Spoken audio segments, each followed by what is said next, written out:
महाराष्ट्र के पलघर में जो घटना हुई जिसमें दो संतों के साथ साथ उनके ड्राइवर को 110 लोगों की भीड़ ने मौत के घाट उतार दिया।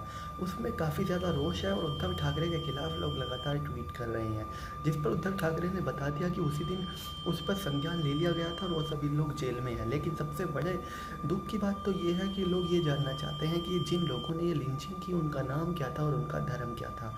ट्विटर पर लोग सबसे ज़्यादा इस बात को लेकर ये उत्सुक है, ये नहीं जानना चाहते कि भैया ये जो हत्या हुई उन लोगों के साथ क्या हुआ और उन हत्यारों को कब तक सज़ा मिलेगी। लोग इस तरह के सवाल नहीं पूछ रहे, बल्कि पूछ रहे हैं कि उन 110 लोगों के नाम क्या थे, उनमें से कुछ का नाम पता चल जाए या फिर किसी एक का भी नाम पता चल जाए जो किसी एक विशेष धर्म का हो। इसके अलावा उनका धर्म भी लोग पूछ रहे हैं, मतलब धर्म पूछ रहे हैं तो अलग तरह से उसका बहिष्कार करेंगे, वरना उसका अलग तरीके से उनको रोष जताना है। मतलब रोष जताने के दो तरीके हैं, एक कि नाम पता चल जाए और धर्म पता चल जाए तो रोष जताएंगे दूसरे तरीके से। लेकिन अगर इसी तरह से रहा तो वो पता नहीं वो क्या चाहते हैं। लेकिन जो भी होगा उसकी निंदा होनी ही चाहिए, हर कीमत पर होनी चाहिए, लेकिन धर्म पूछकर नहीं, जाति पूछकर नहीं, नाम पूछकर नहीं।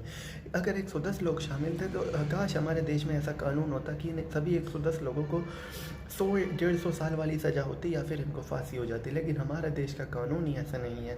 इनमें से सिर्फ 3-4 लोग ही मुख्य आरोपी बनकर रह जाएंगे, बाकी सब 1-1 साल में बाहर आ जाएंगे। और इसी तरह का हमारे देश की लचर कानून व्यवस्था लोगों को लिंच करने से पहले सोचने नहीं देती।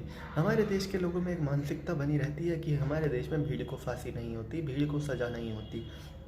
जिस दिन भारत की कानून व्यवस्था लोगों की सोच को बदल देगी कि भीड़ को भी सज़ा हो सकती है और हद से ज़्यादा हो सकती है, तो यकीनन लोग ऐसा करने से पहले 100 बार सोचेंगे। और अगर इसमें असली मुजरिम हैं तो वो पुलिस वाले, जिनके पास रखी हुई बंदूक, जिनके पास रखी हुई पिस्टल में ऐसा लगता है कि जंग लगा हुआ था और उन्होंने इसको चलाने के लिए नहीं सोचा और उन्होंने अपने सामने 2 साधुओं को मरने दिया, उनके ड्राइवर को मरने दिया। अगर इसमें सबसे ज़्यादा कोई दोषी हैं तो यकीनन वो पुलिस वाले ही हैं। और अगर इसके बाद कोई दूसरा सबसे बड़ा दोषी है तो वो लोग जिन्होंने ये लिंचिंग की, और इसके अलावा वो लोग जो इस वीडियो को बना रहे थे और लिंचिंग को रोकने की बिल्कुल भी कोशिश नहीं की। ऐसी खबर है कि इन साधुओं को बच्चा चोरी के शक में पिटाई हुई और इनको पीट कर मार दिया गया। लेकिन जिस तरह से कुल्हाड़ियों से, ऐसी खबर है कि कुल्हाड़ियों से वार किए गए, तो कुल्हाड़ियों से वार पीटने के लिए नहीं किए जाते, मारने के लिए किए जाते हैं। तो इस केस में कितनी परतें हैं और जब वो सब परतें खुल जाएंगी तभी सब कुछ साफ होगा। तो चलिए दोस्तों, मैं राहुल चौधरी फिलहाल इस वीडियो के लिए इतना ही। आगे भी इसी तरह की देश दुनिया, बॉलीवुड और खेल की तमाम खबरों के लिए बने रहिए मेरे साथ। जय माता दी।